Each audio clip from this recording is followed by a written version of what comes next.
Hi everyone, I'm humbly Anna Anders here on the YouTube channel. I am a peace flag maker and a peace activist, and it's a spiritual calling for me. I didn't know that, but once upon a time, March 17, 1990, I would get beat up from the feet up by my husband at the time, and it changed my whole life dramatically speaking. And so one day when I started to wake up in the rooms of recovery, I realized with my real eyes all the real lies. And one day when I did an English paper, a 30-page research paper for my English literature class in college, my professor said, you should write about what you know. You should write about what you know, is what my professor said. And so I wrote, and I poured my heart and soul into that thesis. And not only did I do that, I didn't stop there. In that 30-page thesis that I wrote about the topic of violence, I also did a random anonymous survey, and I interviewed all the police stations inside Cuyahoga County. Each police station. I didn't stop because I wanted to find out what was going on and what happened to me and where did the ball get dropped. Okay? Because I lived in Parma, Ohio when all this went on, and I couldn't understand why they were treating me the way they were treating me and my family. So I had to wake up and take up the truth. And I went to my friend's funeral, Helen Skavara, 13 bullet holes in her forehead, and her husband, Stanley Skavara, intraoral shotgun blast.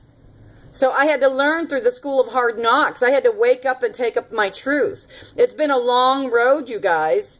And no, I didn't wake up thinking everything was politically corrupt. I did not do that. I did not have that attitude at all. You want to know who woke me up?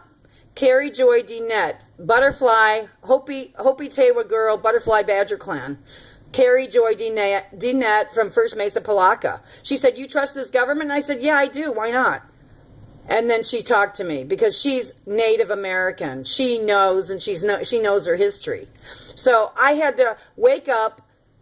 My head needed to be popped out of my ass and wake up politically. So I said, well, I don't really know all this stuff, but I started to learn. Little by little pieces. And I got to tell you, people, I still didn't feel happy with what I was learning. So I said, I got to go see for myself. And I went to New York City. Because my grandmother, I don't know where your grandmother lives, but mine lived at 97th and Park Avenue. So I went to New York for some 9/11 memorials. And I got to tell you, people, what I found there? What I found at Ground Zero was some brutal truth. And the truth is we all been lied to. Now, I'm sorry if you're not awake politically speaking. I'm sorry about that very much. But I want to tell you something. Once upon a time at 7011 Virginia Avenue, when I did that 30-page research paper from my English class, that my professor was so impressed with that paper. You want to know something, people? You know what my professor did? She called me up. Anna, I want to talk to you about your paper. I'm like, okay, professor, did I do something wrong? No. I want you to come to my house and sit down and talk with me about this paper you wrote. She invited me to her home in Rocky River. She was a professor from Tri-C College, Parma, Ohio campus, community college. I went. I thought I was in deep trouble. She loved my paper, and she wanted to know about my story. And I remember spending the whole day with her, and you guys will never take that story from me. But I want to tell you something. It didn't stop there. I had a friend, Helen Skavara, who was murdered by her husband. I needed to do something, so I wrote a petition in Parma, Ohio. I hand-delivered it in a blizzard with my 3 children following me. Because the struggle was so real back then. And we delivered those petitions in Parma, Ohio. And the very last petition went into the mayor's office, hand-delivered by me. And I didn't know what was going to happen, but I'm going to tell you guys something. The mayor of Parma called my home and left a message because they wanted to try and do something about domestic violence, they said. They said, but they didn't do nothing. They said, but they didn't do nothing. So I didn't stop there. I did not stop there. So I said, well, you know what? President Clinton is in office. I'm going to send it to him, my research paper. You know what happened, guys? My telephone rang.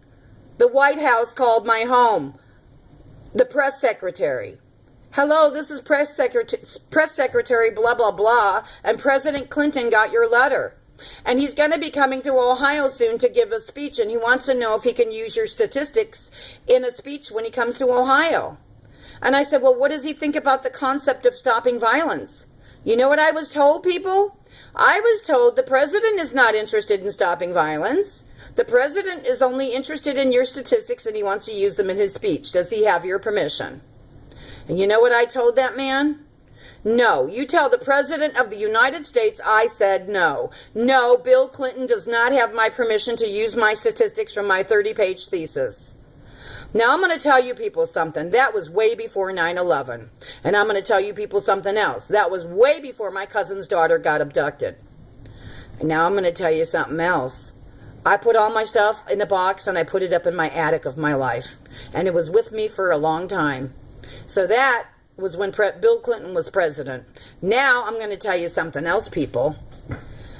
When I moved home from Arizona, Flagstaff, Arizona, with Carrie Joy DeNette and I, my life partner and I, and by the way, both her parents came home with her and I because her dad, once upon a time, lived in corrupt Cleveland, Ohio on the east side of 55th and Broadway, 1957 until 1960. And that's when he went back home to Hopi. Her dad was in the military here in Cleveland, Ohio, and a Polish family took care of him. And he was kind of wondering if it was, some of our relatives, because we're Polish as well. I'm going to tell you something, people. He left Cleveland in 1960 and went back to Hopi. I would not meet this family until 40 years later. And I got to tell you, I know this is a spiritual calling for me, and I don't give a damn what anybody wants to say or make or do or sabotage. I don't give a shit. But what I want to say is this, people. Humbly, okay? Humbly. I know my God has given me a spiritual calling, and I've been trying to do it to my humble best and abilities. I know that. So in 2003, when I came home here with Carrie Joy DeNette and her mom and dad, I know what my God told me to do. Pull that shit down from the attic and start working on it. So I did. And so 2 designs came out of that. And the formation of a company called All for People for Reducing Violence and Terrorism Everywhere Incorporated, a peace flag company. And I got to tell you, we put our ideas and our designs on postcards, bookmarks, t-shirts, you name it. And I'm going to tell you guys something. Just as I was going public with that work right after 9/11, my cousin Nancy's daughter got abducted, Gina. And these corrupt authorities pretended to look for her for 10 years when they had a license plate number within 48 hours of Gina's abduction. Now you tell me if you wouldn't be a little bit passionate about a story, about your family tree story, when you know, God bless it well, that we've been lied to. Now, I went to New York City. I've been told, I've been bold enough to ask questions. And I got to tell you, the truth sometimes is not so pretty. The truth can be brutally harmful, brutally ugly. And we all have been lied to. Now, when Gina was abducted, we all had a hole blown through our family tree. You try having a family member abducted. And I'm going to tell you something. For over 10 motherfucking years, it took me to wake up, politically speaking. But once I woke up, I came home here in 2011 and 2012 with some peace flags in tow. And also to sit down with my cousin Nancy in her backyard, and she gave me permission to do that. And I'm going to show you something here. You see this newsletter called All Eyes on It? My God told me to make this. I made it. Page 1, all eyes on it. Page 2, all eyes on it. This has to do with the day of 9/11.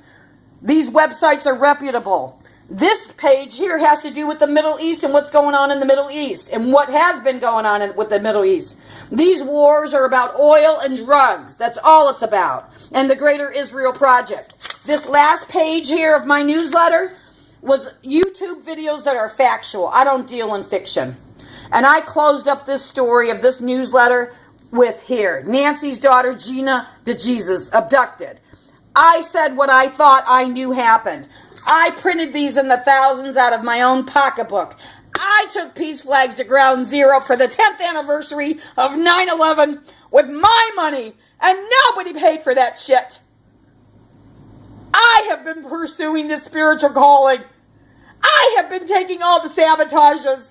I have been taking all the character onslaughts of my being while everybody sits back talking shit.